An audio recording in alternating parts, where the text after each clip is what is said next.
Vous avez kiffé les voir se friter en saison 1? Bonne nouvelle, ils sont de retour. Mauvaise nouvelle, c'est pas tout à fait pareil.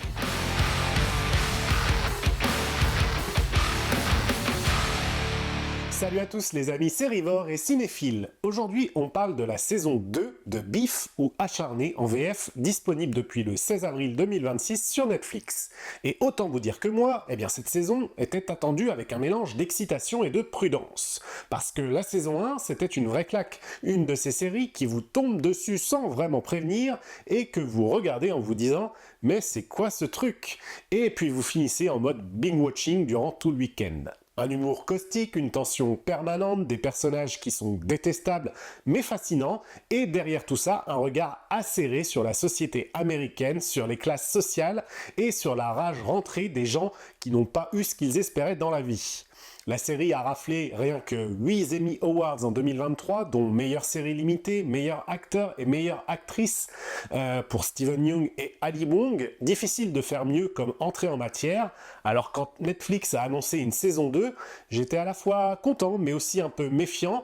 Content parce que Lee Sung-jin, le créateur, avait clairement d'autres choses à dire apparemment, mais aussi méfiant parce que la saison 1 se suffisait parfaitement à elle-même. Elle avait une fin cohérente, une unité. Pourquoi y retourner? Et puis j'ai appris que c'était une anthologie, avec de nouveaux personnages, une nouvelle histoire, un nouveau Beef en quelque sorte. Et ça changeait absolument tout, ça voulait dire qu'on n'allait pas chercher à prolonger ce qui existait déjà, mais au contraire construire quelque chose de nouveau avec le même ADN. J'y suis donc allé sans a priori particulier, curieux de voir où Lee Sung-jin voulait nous emmener, et le verdict, vous l'avez deviné à mon accroche, est en demi-teinte. Nos membres, vous savez pourquoi ils sont prêts à payer autant? Pour jouer au golf, au tennis, l'exclusivité, la discrétion. Nos membres doivent se sentir en sécurité.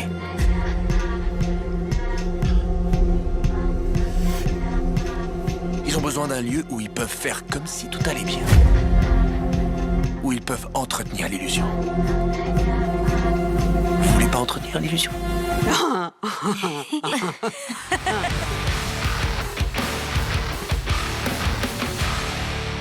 Alors, de quoi parle cette saison 2? On est dans un country club ultra select de Montecito, en Californie, le genre d'endroit où l'inscription coûte 300 000 $ et où les riches viennent se sentir encore plus riches. C'est là que travaillent nos 4 protagonistes, Josh et Lindsay, un couple de millennials en fin de parcours. Lui est directeur général du club et elle est décoratrice d'intérieur freelance. Josh, c'est Oscar Isaac, qu'on a vu dans Ex Machina, dans Moon Knight, dans la saga Star Wars aussi, et Lindsay, c'est Carey Mulligan, qu'on a vu dans Drive, Promising Young Woman, ou encore, je sais plus quoi d'autre. En tout cas, c'est une des actrices les plus solides de sa génération. Ces deux-là ne baissent plus vraiment, ils se disputent en permanence, ils ont un projet de bed and breakfast qui n'avance plus depuis 6 ans, bref, ça pue la loose. En phase 2, on a Ashley et Austin, un couple de la Gen Z, fraîchement fiancés. Ashley et Kaylee Spaeny, révélés récemment dans le dernier Alien au Cinoche. Et on a Austin, donc, qui est joué par Charles Melton, un ancien de Riverdale, mais surtout remarquable dans May December de Todd Haynes. Ces deux-là s'aiment vraiment beaucoup, ils se le disent tout le temps et n'ont pas encore été, entre guillemets, testés par la vie. Un soir, ils surprennent Josh et Lindsay en pleine dispute explosive. Ashley filme tout et à partir de là, on a du chantage, de la manipulation et une spirale incontrôlable qui se met en place. Par-dessus tout ça, on va suivre aussi la directrice du club, Madame Park, nouvelle propriétaire milliardaire du club, dont les affaires vont s'entremêler avec celles de nos 4 protagonistes. Son mari est joué par Song Joong-ho, Palme d'Or pour Parasite, et on y reviendra. Bref, c'est parti, on en parle.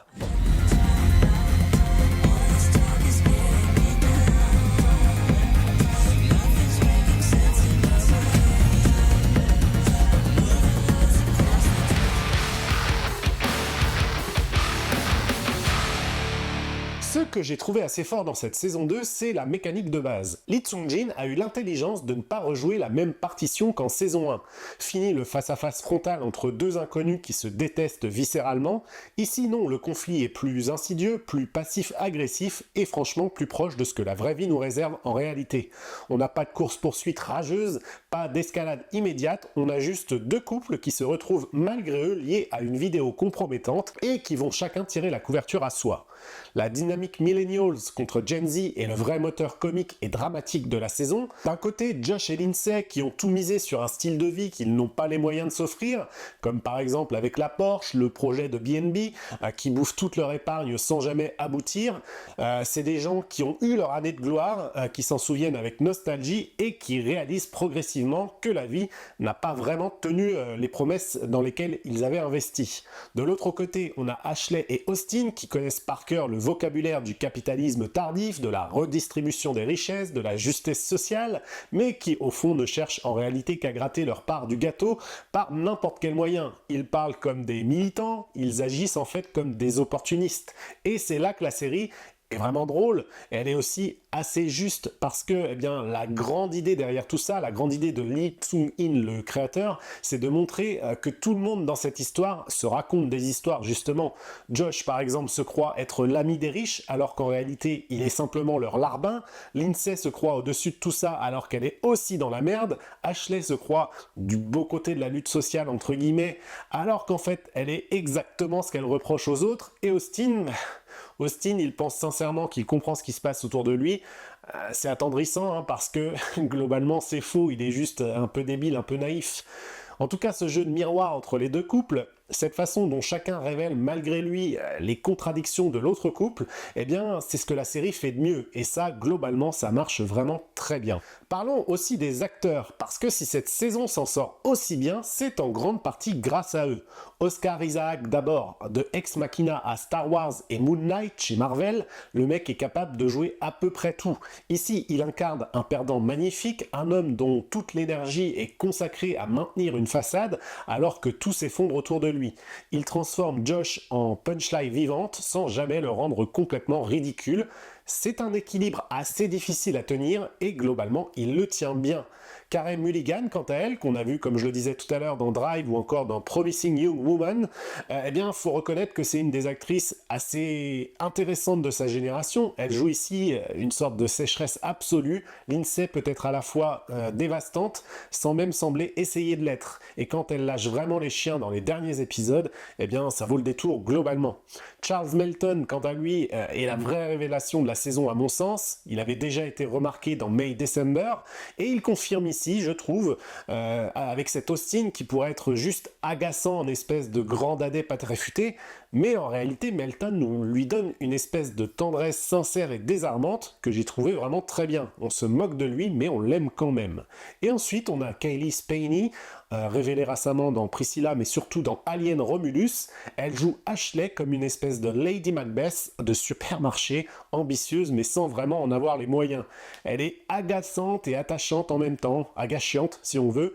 Elle porte la transformation en tout cas progressive de son personnage uniquement par le jeu et les quatre sont donc plutôt impeccables je trouve et c'est vraiment une bonne chose parce qu'ils vont avoir besoin de tout leur talent pour compenser certaines lacunes du scénario. En tout cas, on a beaucoup comparé cette saison à The White Lotus avec le country club ultra select, les riches qui se comportent mal, les employés qui subissent. La comparaison est à mon sens compréhensible, mais elle est un peu paresseuse. Parce que là où The White Lotus se complète dans le regard sur les privilégiés, Beef au contraire s'intéresse avant tout à ceux qui gravitent autour, sans jamais vraiment y accéder. Ce n'est pas une série sur les riches, c'est une série sur ceux qui essayent désespérément de ne pas rester pauvres. Ce n'est pas la même chose. Et ce regard-là, Lee Sung-jin, eh bien, le porte sans jamais vraiment tomber dans le pamphlet. Il n'y a pas de bon et de mauvais dans cette histoire, entre guillemets, il y a juste des gens pris dans un système qui les dépasse et qui font des choses de plus en plus discutables, eh bien, tout simplement pour s'en sortir. C'est cynique, mais c'est pas nihiliste. Et sur ce point précis, eh bien, la saison 2 tient vraiment la route, là aussi. On a parlé de ce qui fonctionne, mais il faut aussi parler de ce qui cloche. Et ce qui cloche, à mon sens, c'est essentiellement une chose, cette saison 2 veut trop en faire. Le problème central, notamment, c'est le troisième couple, Madame Park et son mari, le docteur Kim, joué par l'immense Song Kang-ho.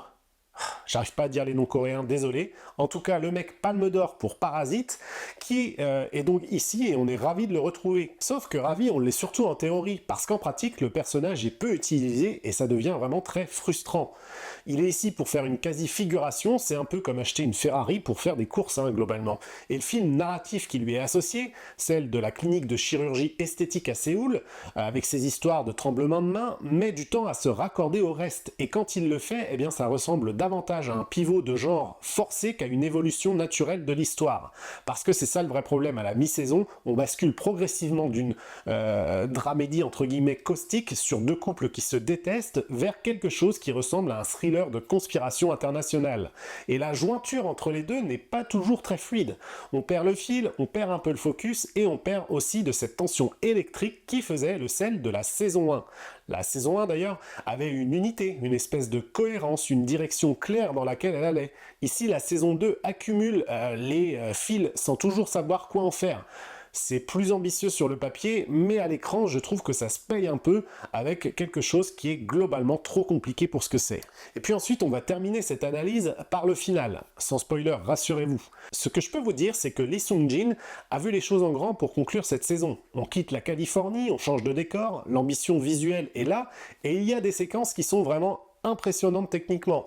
On sent l'influence du cinéma coréen, de Bong Joon-ho ou encore de Park Chan-wook, notamment dans la façon de filmer, dans les ruptures de ton et dans l'audace de certains choix de mise en scène. Sur ce plan-là, chapeau.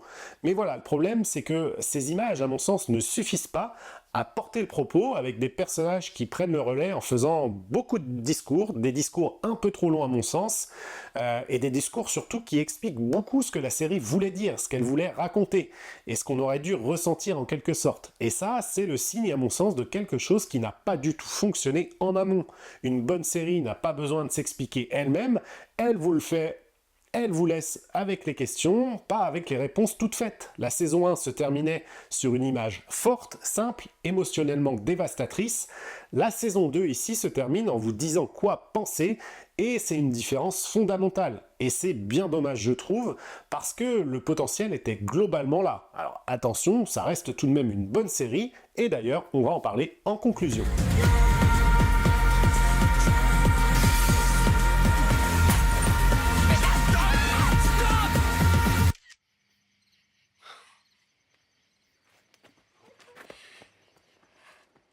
Et merde.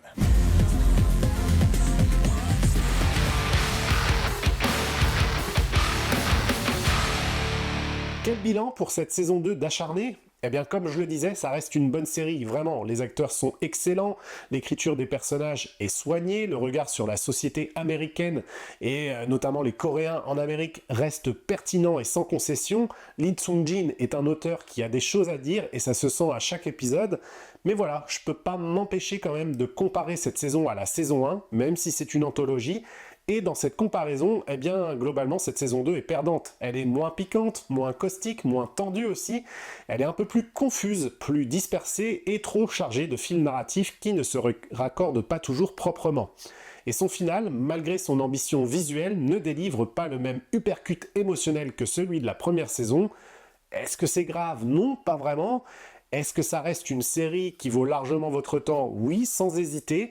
Mais si vous vous attendiez de retrouver exactement la même chose qu'en 2023, la même tension, la même précision, la même économie de moyens au service d'un projet dévastateur, eh bien vous risquez d'être un peu déçu, comme je l'ai été personnellement. C'est une suite honorable portée par un casting de haut vol, mais qui confirme que certaines saisons 1 feraient mieux de rester seules. Voilà pour cette critique de la saison 2 d'Acharné, j'espère que ça vous a donné envie de vous faire votre propre avis, et si vous l'avez déjà vu, dites-moi en commentaire, est-ce que vous êtes plutôt team saison 1 ou team saison 2 ? Je suis curieux de savoir ce que vous en avez pensé. Si la vidéo vous a plu, vous savez ce qu'il vous reste à faire, un petit like, un abonnement, et on se retrouve très vite pour une nouvelle critique. Ciao !